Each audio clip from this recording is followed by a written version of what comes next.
How to search in Google Earth. Hello guys, in today's video I'm gonna show you how to search for a specific place on Google Earth easy and fast. First thing you have to do is go to Google Earth. This is the home page, as you can see. Now all what you have to do is simple.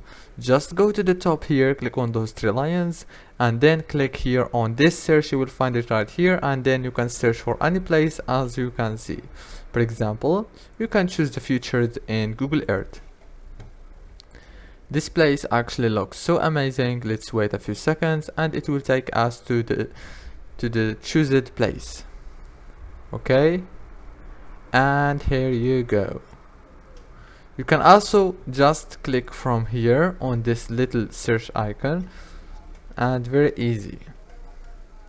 If this video was helpful, don't forget to like, subscribe, and thank you so much for watching this video until the very end.